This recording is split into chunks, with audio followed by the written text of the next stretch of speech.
Olá, seja bem-vindo ao meu canal, meu nome é Luciano e hoje estou trazendo aqui para vocês um vídeo especial a respeito de 5 mitos a respeito dos ninjas, tá bom? 5 ideias que são muito difundidas, que muitas pessoas espalham essas informações por aí a respeito dos ninjas, como que os ninjas eram, como eles agiam, né?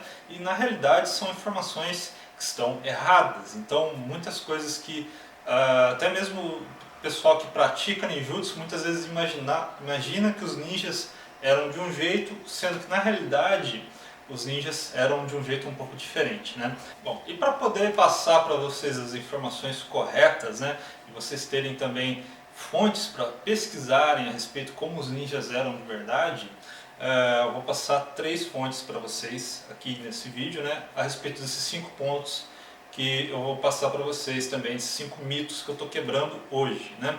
Bom, a primeira fonte é o Bansen Shukai, que é um dos livros mais importantes a respeito de ninjutsu, que eu já traduzi em mais de 13 volumes, está tudo aqui no canal, já postado como audiolivro. O Shoninki, que é o documento de estratégia secreto da Natori Ryu, que foi traduzido para o português pelo Roberto Alves, tá bom? E o Arte da Guerra do Sun Tzu, tá bom? Então vamos lá aos 5 pontos, aos 5 mitos a respeito dos ninjas e qual era a realidade por trás desses pontos.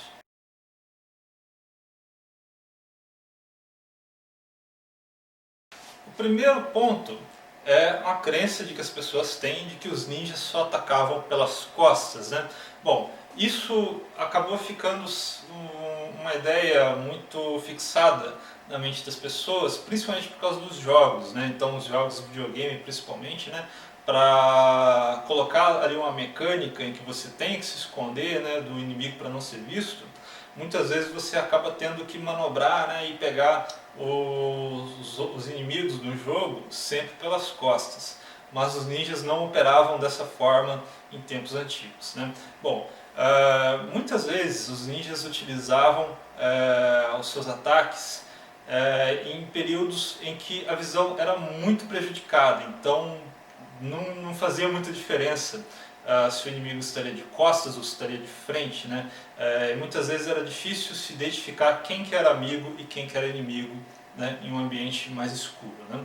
Uma das técnicas que os ninjas utilizavam para conseguir encontrar os inimigos no escuro e atacá-los, independente se estava de frente ou de costas, é uma técnica conhecida como Sazagashi no Jutsu, que é uma técnica de ninjutsu que utiliza a espada para encontrar o inimigo no escuro, né? Então o que o ninja fazia era sacar a espada até uma parte da bainha, né, e utilizar essa bainha que estava sacada até uma parte como uma espécie de antena, né? Então assim o ninja ia caminhando no escuro, né, e procurando, tateando com a espada em busca do inimigo, né? E se caso ele encontrasse, né, batesse em algum obstáculo, em algum inimigo, aí o ninja ia sacar a espada e realizar o corte, né, naquele inimigo que ele conseguiu encontrar no escuro.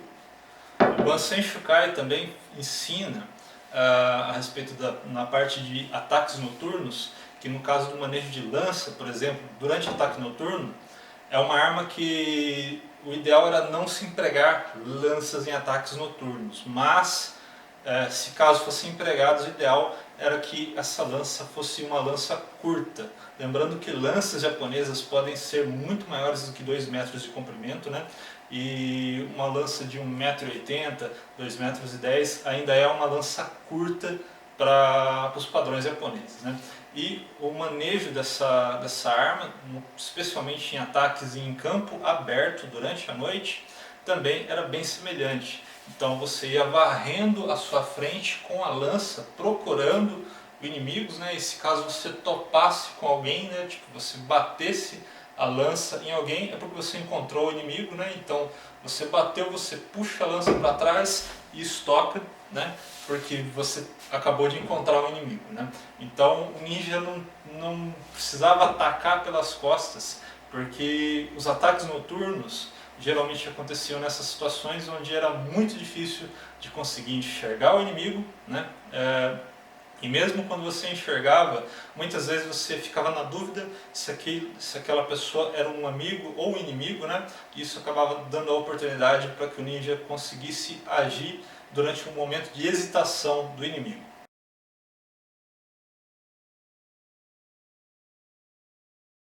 Segundo mito a respeito dos ninjas, né, que os ninjas eram camponeses. Bom, os ninjas poderiam empregar camponeses como agentes, né? Então tem algumas técnicas conhecidas como o Hotarubi no Jutsu, que é a arte dos vagalumes, e outras artes também como o Minomushi no Jutsu, que faz uso de um outro agente, né, que foi recrutado dentro do campo inimigo, né? Esse agente poderia ser um camponês, mas os ninjas em si não eram camponeses, né? Então, para vocês terem uma ideia, aqui tem um trecho do Bansen Shukai descrevendo como deveria ser um ninja, né? Quais eram as características que se buscava em uma pessoa para cumprir essa tarefa de ninja em um exército. Sua esposa e filhos e parentes devem ser de boa descendência, portanto deve haver poucas chances dele ser um shinobi invertido ou agente duplo. Ele deve ser bem viajado e ter um bom conhecimento de como são os hábitos e os costumes de várias províncias. Ele deve estudar duro e aprender profundamente a arte do shinobi no jutsu e ser competente em estratégia, ser talentoso em escrita, habilidoso em todas as áreas do ninjutsu ao mais alto grau e aspirar a realizar méritos em batalha. Além dos assuntos militares, ele também deve ser realizado em várias artes, ser poeta, músico, conhecer como dançar, ter a capacidade de imitar os outros e ser proficiente em todas as outras atividades e poder então utilizá-las para resolver qualquer situação sem erro. Bom, pessoal, talvez vocês não conheçam muito como que era a sociedade japonesa durante o período feudal, mas uma coisa que os camponeses não podiam fazer é viajar, né? As províncias tinham as suas fronteiras bem delimitadas e controladas para garantir que os camponeses não migrassem de uma região para outra, né? Então, o daimyo, que controlava uma região, ele era o dono da terra, mas também era dono dos camponeses que viviam ali, né? E ele não queria que a força de trabalho dele, que ia plantar o arroz naquele ano, de repente mudasse para uma outra província onde os impostos estavam mais baixos, né? Então os camponeses não podiam ficar viajando, né? E quem que poderia ficar viajando pelo país para conhecer os costumes de outras províncias, né? E aspirar em realizações em batalha e ter conhecimento de estratégias? Bom, é o samurai. Os samurais eles tinham uma liberdade de ir e vir no Japão, né? Eles viajavam entre as províncias, né? Em busca de guerras, em busca de batalhas para lutar, né? Os daimyos não tinham grandes exércitos, né? Eles não tinham como manter uma grande quantidade de soldados e samurais ao seu serviço durante o tempo todo. Então os daimyos, né, eles tinham alguns pequenos grupos, né, de pessoas mais chegadas, geralmente membros do próprio clã dele, né, que ajudavam a administrar aquela província. Mas em caso de guerra eles tinham que recrutar gente de fora. E aí se recorria aos ronins, né, esses samurais que estavam viajando aí pelo Japão em busca de um conflito para eles poderem lutar e exercer a atividade deles, que era a de guerreiro, né? Bom, e o ninja agia basicamente da mesma forma, né? Só que o ninja aprendia os hábitos das outras províncias durante essas viagens, né? Para depois conseguir se disfarçar com mais facilidade como uma pessoa daquela província, né? Então, basicamente, os ninjas não eram camponeses, eles eram samurais altamente especializados para a função de ninja.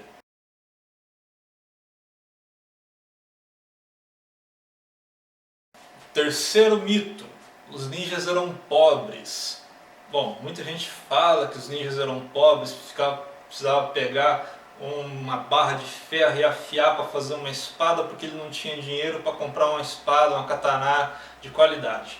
Bom, pessoal, com relação a isso, só fazer uma ressalva aqui, espada não faltava no Japão, tá bom? Então, quando tinha uma guerra, por exemplo, se teve uma guerra lá e morreu 500 soldados do lado inimigo, esses 500 soldados eles não vão evaporar, né? Então eles vão cair mortos lá, né? E as armaduras e as armas deles vão ficar lá até alguém recolher. E se você não recolhe, o inimigo pode recolher aquelas armas e armar outras 500 pessoas, e aí você não vence nunca o inimigo, né? Então não faltava espada para ninguém. Existiam espadas muito caras, né, que estavam na mão de samurais mais nobres, mas os samurais mais pobres, também no exército, tinham espadas que talvez tivessem uma qualidade mais baixa, mas não faltava espada para ninguém, tá bom? Bom, agora com relação a dinheiro na mão dos ninjas, será que esse pessoal realmente vivia na pindaíba?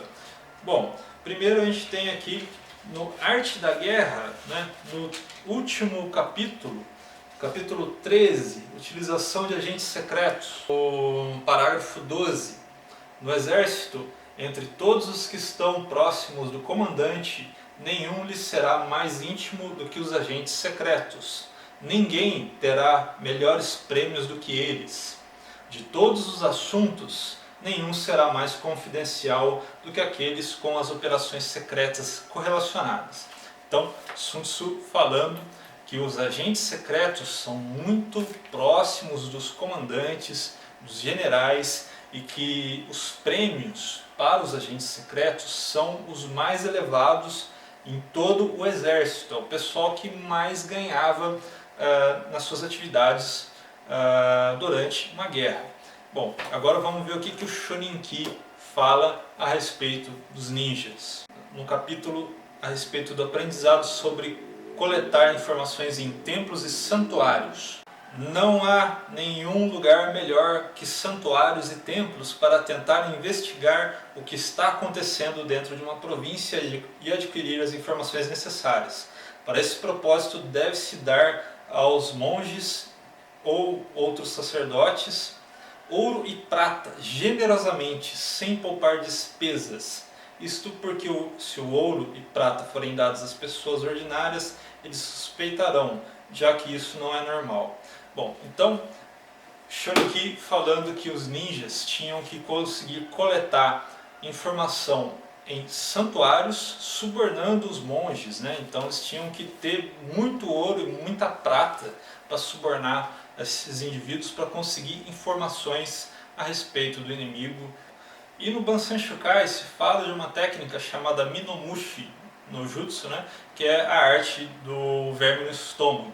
Em que o ninja ele tem que se disfarçar de samurai muito rico, né? Ele tem que alugar uma casa no bairro onde o samurai que ele está querendo recrutar mora, né? E dá a impressão de que o ninja é um samurai mais rico do que aquele samurai inimigo que ele está tentando recrutar, né? Para conseguir chamar a atenção e se aproximar daquele indivíduo, né?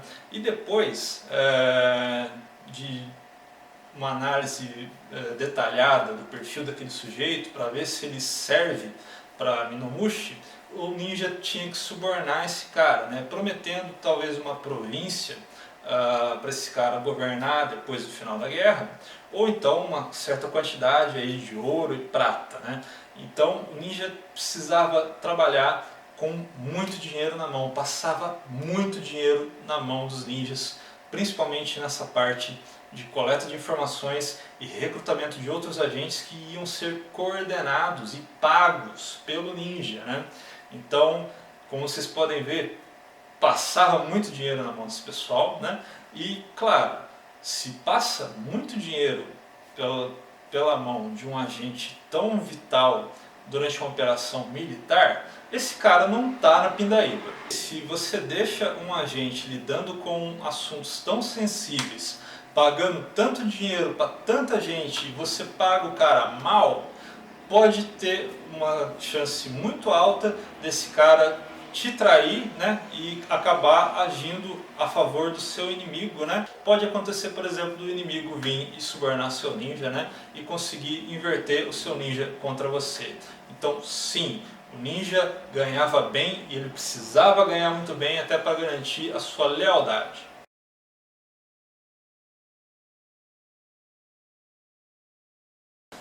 Quarto ponto, os ninjas só utilizavam preto. Bom pessoal, hoje em dia, durante a prática de ninjutsu, a gente utiliza um dogi preto, né, que está padronizado, né, então ninjutsu se utiliza dogi preto, né, e o ninja também ficou famoso em peças de teatro, onde também se utilizava a cor preta, né, para o uniforme dos ninjas.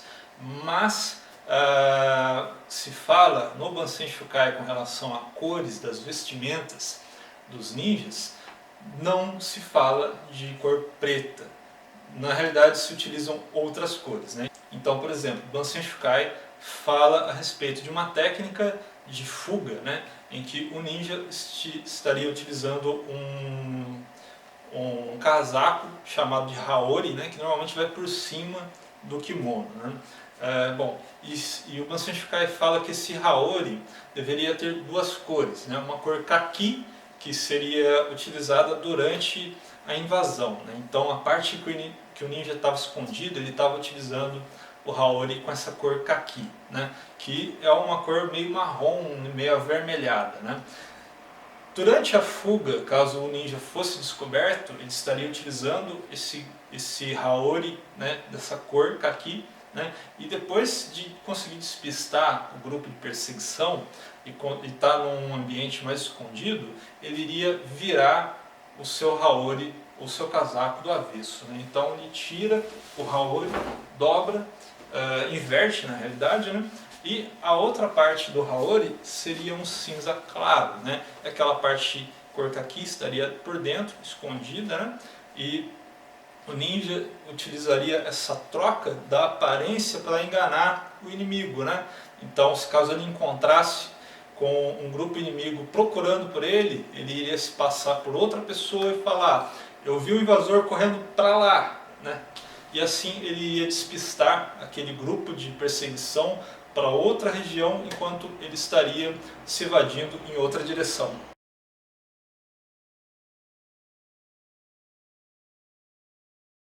E o quinto e último mito a respeito dos ninjas, pessoal, é uma rixa famosa entre Iga e Koga, tá bom, pessoal? Muitos filmes e desenhos acabam ambientando essa guerra aí entre clãs de ninja, né? Mas não é isso que os ninjas escreveram, né, nos seus documentos. Então aqui no Shorinki, logo no comecinho do Shorinki diz aqui o seguinte: os habitantes de Koga e os habitantes de Iga realizaram um juramento de Ichigun Ichimi, o juramento de amizade de um distrito e um grupo. Unindo as tradições, eles se expandiram para várias províncias utilizando as suas habilidades, sendo reconhecidos em todo o país como shinobi. Eles trocaram uma carta escrita em forma de juramento que diz: se eu vou onde você está, você deve me mostrar tudo da sua província. E se você vem onde eu estou, eu lhe mostrarei tudo sobre a minha província. Ao fazer isso, eles deveriam demonstrar que a sua tradição familiar era extraordinariamente primorosa e maravilhosa, mostrando o que havia de melhor.